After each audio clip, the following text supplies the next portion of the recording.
அஸ்ஸலாமு அலைக்கும் ஃப்ரெண்ட்ஸ் நாங்கள் இந்த பார்க்க போகிற என்னன்னு சொன்னாக்கா இந்த இன்குபேட்டரில் முட்டை வைக்கிற முறையை பற்றி. முட்டை வைக்கிறதுக்கு முடிஞ்ச அளவு நீங்கள் எல்லாருமே வந்து இந்த புதிய முட்டையாக தெரிவு செஞ்சு கொள்ளுங்க. அப்போ தான் பொறிப்பு திறன் அதிகமாக இருக்கும். அதே போல் உங்கள்கிட்ட கோழி இருக்குன்னு சொன்னாக்கா கோழி இட்டு 1 ஹவருக்குள்ளே அந்த முட்டையை எடுத்து ஃப்ரிட்ஜில் வச்சு கொள்ளுங்க. ஃப்ரிட்ஜில் வச்ச முட்டையாக இருந்தாக்கா நாங்கள் இன்குபேட்டரில் வைக்கிறதுக்கு ஒரு 4 ஹவருக்கு முன்னாடியே அதை எடுத்து வெளியே வச்சு கொள்ளணும். வெளியே வச்சு அதோட கூழ் எல்லாம் இறங்கின பிறகு முட்டையை நல்லா துடைச்சி விட்டு அந்த முட்டையில் அந்த வீடியோவில் நாங்கள் காட்டுற மாதிரி மார்க் பண்ணி கொள்ளுங்க. மார்க் பண்ணுற இடத்துக்குன்னு சொன்னாக்கா முட்டையை நீங்கள் ரொட்டேட் பண்ணக்குள்ள காலையில் அந்த நீங்கள் மார்க் பண்ணது வந்து மேல் பக்கத்துக்கு இருக்குன்னு சொன்னாக்கா பின்னரம் மறுபடியும் என்ன செய்யணும், ரொட்டேட் பண்ணணும். ரொட்டேட் பண்ணக்குள்ள அந்த மார்க் பண்ணது கீழே போகணும்.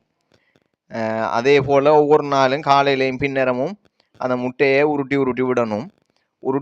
உருட்டி விட்டு போட்டு அடுத்து வந்து நீங்கள் இன்குபேட்டரில் வைக்கக்குள்ள இன்குபேட்டரில் வந்து ஒரு கொட்டன் துணியை விரிச்சு கொள்ளுங்க. அப்படி இல்லைன்னு சொன்னாக்கா நல்ல ஆற்று மணல் இருக்குமா இருந்தால் கல்லுகள் இல்லாத ஆற்று மணலில் வச்சு கொள்ளுங்க.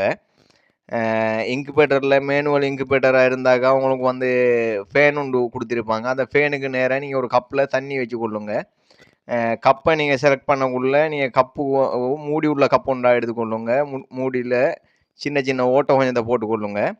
ஏன்னு சொன்னாக்கா அந்த குட்டி பொறிக்கிற நேரம், கோழி குஞ்சு பொறிக்கிற நேரம் வந்து அந்த கப்புக்குள்ளே விழக்கூடிய வாய்ப்பு இருக்குது கோழி குஞ்சுகள். அதனால் அந்த கப்புக்கு மூடி உள்ள கப்பாக நீங்கள் தெரிவு செஞ்சு கொள்ளுங்க.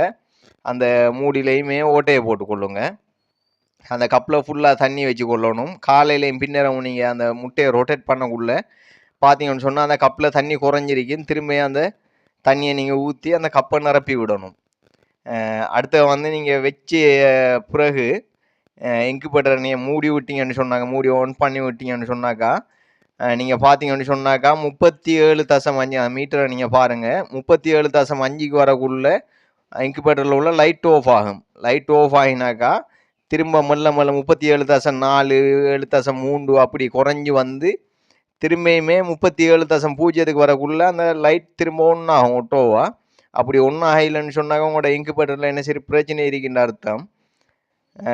மறுபடியுமே 37.1 2 அப்படின்னு சொல்லி வந்து 37.5க்கு வரக்குள்ள மறுபடியும் அந்த லைட் ஆஃப் ஆகணும். என்ன சொன்னால் அந்த லைட் தான் சூட்டை தக்க வச்சு கொள்வது.